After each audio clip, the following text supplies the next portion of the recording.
Yo, what's up, y'all? It's Cone back here again today with another video. We're about a month into the NBA season, and of course, even though it's only been a month, a lot of people are talking about who the NBA award winners are going to be. It's one of the main staples of the NBA news cycle.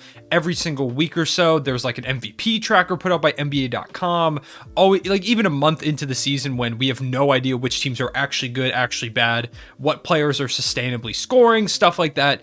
People are concerned about the awards. And so I thought it'd be kind of fun to make a 1 month in awards prediction video. So if I had to give out the awards right now, all the major awards, of course, Rookie of the Year, Sixth Man of the Year, Defensive Player of the Year, MVP, and so on and so forth, right now, I'm not projecting where guys are going to finish at the end of the year, although I do think a lot of the players that are going to win these awards right now, as I tell you them, could still win them down the line. This is just after 1 month of the NBA season, who is going to win each award. For example, maybe a guy like Giannis Antetokounmpo, him and the Bucks, after dealing with those injuries, really turn up and he could end up winning the MVP award. But for right now, they've been dealing with a lot of injuries, and so his team's just not good enough to win the award at this point. So I'll mention some honorable mentions as well, as alongside the award winners. Let's go ahead and get into it. Make sure to leave a like and subscribe. It only takes a few seconds to leave a like, and subscribing really helps the channel out. Comment below who some of your award winners are, whether it's just MVP or each of the major awards, because I'm really curious to see what y'all have to say. If there's anyone I forgot to mention in the honorable mentions, I'm only going to mention 2 or 3 for each award. So if there is someone that I didn't mention here, make sure to mention them in the comment section below as well. Starting off with Rookie of the Year. This right now is kind of a two-man race. It's between Evan Mobley and Scottie Barnes. They've been by far the best 2 rookies. Most people thought, me included, it was going to be kind of a battle between Cade Cunningham and Jalen Green, and both of them have been pretty disappointing to start. Cade Cunningham missing a lot of time at the beginning of the season, and Jalen Green has kind of just struggled to find his shot so far, and being a guy who a lot of people think could be an all-time level scorer. At least coming out of the draft, people thought he would be one of those guys that could lead the league in scoring a couple of times potentially. Neither of them have kind of really hit their groove yet, and Evan Mobley and Scottie Barnes have been way better than a lot of people thought coming right out of the gate. Scottie Barnes on the season averaging 16.2 points per game, about 8 rebounds, 3 assists, a steal, and around a block, shooting about 52% from the field, 20% from 3. His shot's going to have to come along at some point, but he's my runner-up. Evan Mobley is my Rookie of the Year so far, and I really don't think that's much of a question. I guess if you pick Scottie Barnes, I could kind of see it, but I think Evan Mobley should be pretty much everyone's answer. 15.6 points per game, 8 rebounds, 2.5 assists, 1.1 steals, 1.5 blocks. He's shooting 52% from the field, 33.3% from 3 too. A lot of people didn't know coming out of the draft they could hit the 3 like that. He can do that. 78% from the free throw line, in addition to some of the best defense we've seen from a rookie in a very, very long time, especially at the big man position. He's been phenomenal. Players are shooting 10% worse at the rim when he's guarding it than the league average, which is very, very impressive. He's someone that a lot of people were concerned about his frame. Is he too thin? Can he be like the modern big that a lot of teams want? He's answered all those questions and more right out of the gate. He's been phenomenal. He looks like he genuinely has been the best player on this Cavs team most nights, and they're like 3rd in the Eastern Conference right now. He could be an all-star this season. That's how good he's been. Evan Mobley is phenomenal. He is by far the Rookie of the Year right now. Also want to give a shout to Chris Duarte, who had a really good start to the season with the Indiana Pacers. He's slowed down a little bit now, but he's still having a good start to the year, and I do think he is 3rd place right now. Next, Sixth Man of the Year award. For this one, I think, once again, there are 2 guys kind of at the top. There's one guy, though, that once again, like the Rookie of the Year award, I think is by far and away of the others. The 2 guys at the top, I think, are Tyler Herro and Montrezl Harrell, and my pick for Sixth Man of the Year right now is Tyler Herro. 21.5 points per game, 5.6 rebounds, 3.7 assists, shooting 46% from the field, 37% from 3, and 85% from the free throw line. He has been the Miami Heat's entire bench. He's a big reason why they've been so successful so far. He's answered all the questions about whether or not his bubble run was a fraud, and I know Heat fans hate hearing that word bubble, but Tyler Herro has shown that he was a lot more than just a one-time bubble player. He's been a phenomenal scorer. He's been a good playmaker. He's done everything for the Heat off the bench, hitting some huge shots for them down the stretch. Tyler Herro does a little bit of everything, and he is the reason why the Heat are so good so far, giving them that bench punch that they need.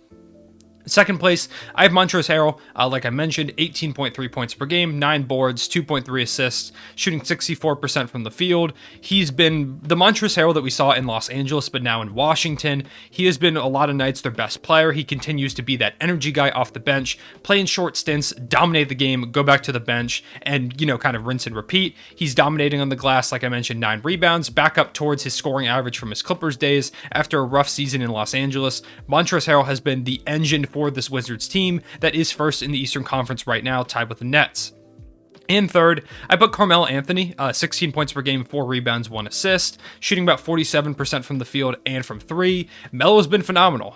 This is the Melo that I wish we kind of saw in Oklahoma City, where he kind of took more of a backseat role to Russell Westbrook and Paul George. He's shooting the 3 efficiently. There was never a game where Carmelo Anthony this season hasn't hit a clutch 3 to make sure the Lakers don't lose, it feels like.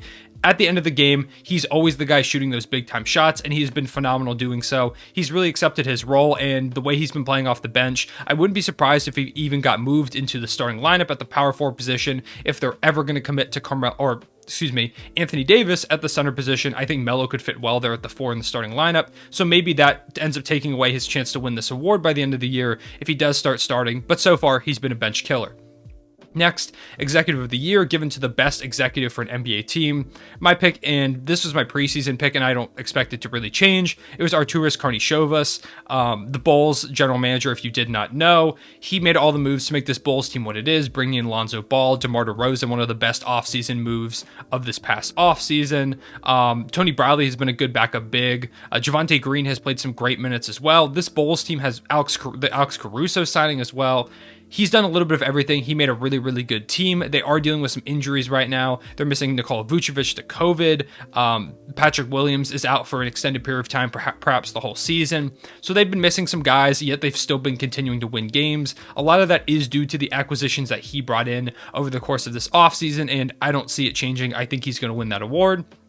Honorable mentions do go to Tommy Shepard of the Washington Wizards, making the Russell Westbrook trade and just bringing in pieces that really have made them a pretty good team roster, and to Pat Riley for his acquisition of Kyle Lowry.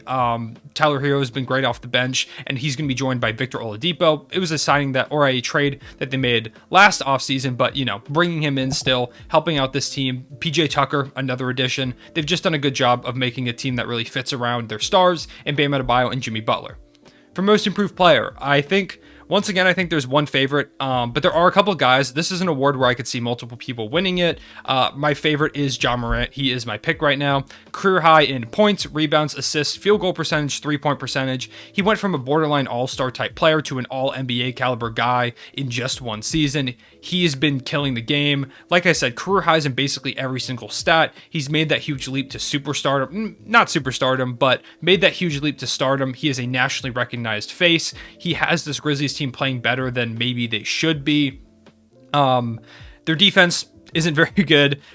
He doesn't have a lot of help in that roster, and so what he's been doing so far has been pretty impressive. We'll see if the Grizzlies make the playoffs or not, but for right now, Ja Morant is carrying that team a lot of nights. Honorable mention does go to Tyler Hero. As I mentioned, he's up 6 points from last season, and a career high once again in basically every stat for him, and he's been carrying the Heat off the bench.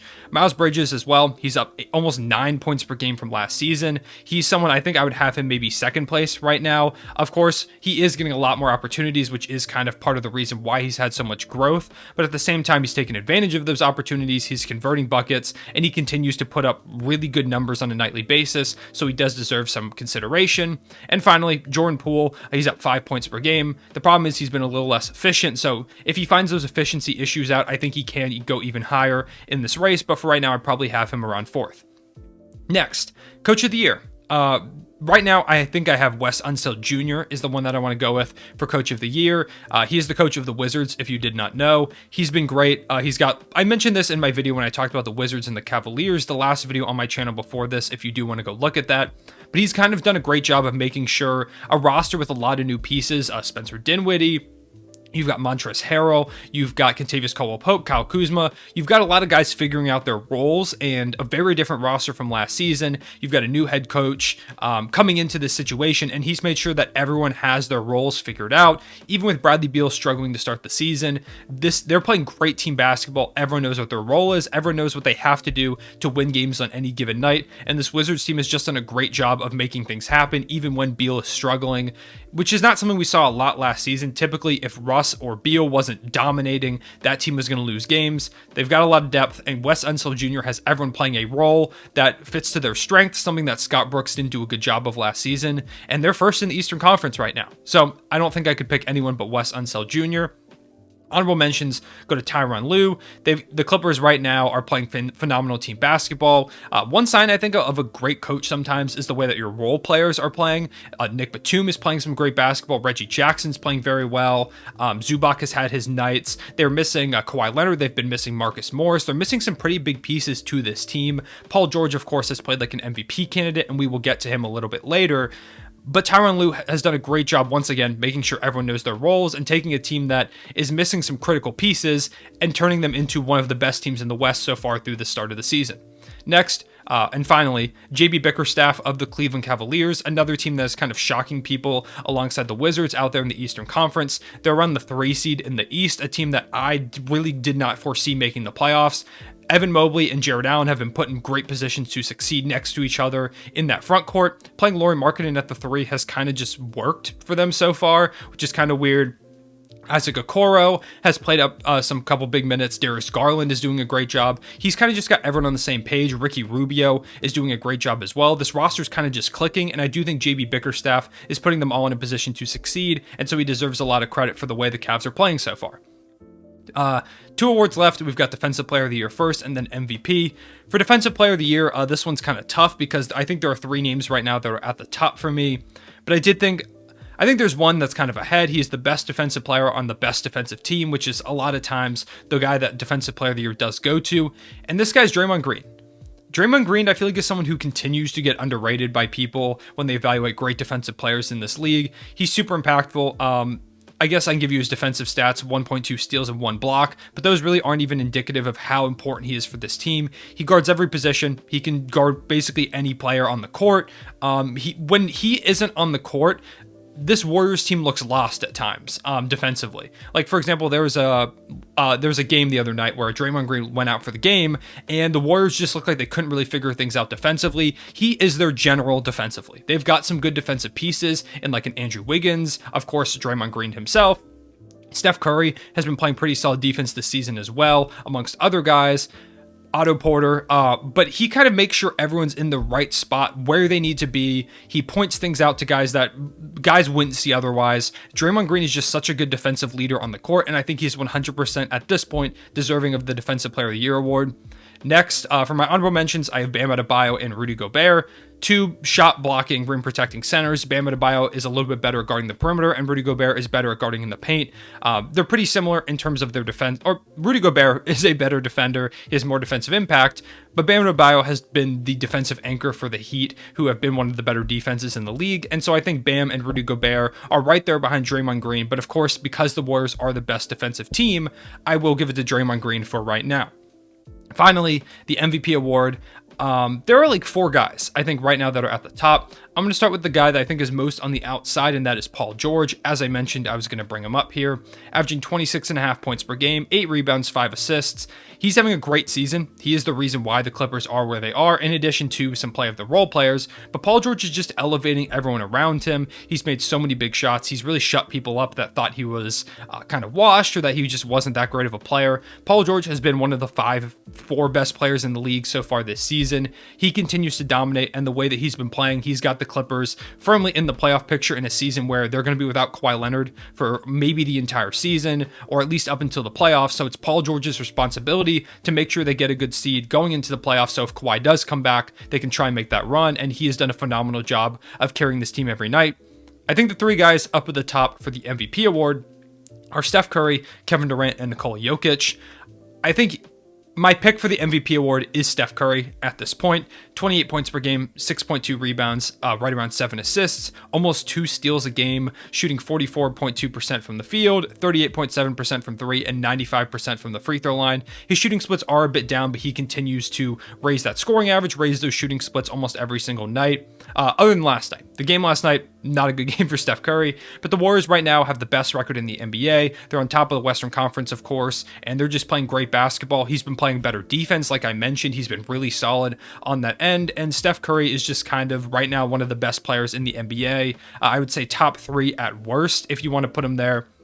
He is dominating on almost a night in, night out basis. And like I said, having the best record in the NBA, having a player dominate like this, there's not really anyone else I think I could give the award to right now. Kevin Durant and Nikola Jokic are the 2 guys that I would put right behind Steph Curry in the race. I could see you giving either of them the MVP award if it ended today. Kevin Durant playing like the best player in the league so far this season. 30 points per game, 8.4 rebounds, 5 assists, shooting about 59% from the field, 43% from 3. He's scoring on an unprecedented level of efficiency for him. And this is all, like you've heard it a million times, coming off one of the most devastating injuries for a basketball player, an Achilles injury. He continues to dominate. The Nets are tied for first in the Eastern Conference, and so I could 100% see you giving him the award, especially with the way that James Harden has kind of struggled to score so far to start the season. Kevin Durant just looks like the most dominant player in basketball at this point. And like I mentioned, Nikola Jokic, he's kind of building on his MVP season from last year. He's almost better this year, averaging 25 points per game, 13.7 rebounds. His assists are a bit down with 6.3, but that's because he's playing with a lot less talent around him scoring wise. Of course, no Jamal Murray for pretty much this entire season. Michael Porter Jr. has been out with injury, and even when he's played, he's been kind of meh. So Nikola Jokic has this Nuggets team once again on his back, but even at a higher level than he did last season. And if you saw the way he carried the team last season, it should show you how good he's been. Also shooting almost 60% from the field, 39% from 3, 67% from the line, or 76% from the line. He is doing it super efficiently, dominating, and he has the Nuggets in contention for the top seed in the West right now, despite missing those 2, his second and third options. Nikola Jokic continues to be one of the best players on the planet, and I feel like he deserves more recognition for what he does. So, those are my award picks to start off the season, 1 month in. Let me know what you thought. Once again, like I said, if there was someone that I didn't mention in my honorable mentions, let me know who I missed out on. Or if you just have different picks, let me know who your award picks were in the comment section below. I appreciate y'all watching. I will see you all later. Real One, say it back.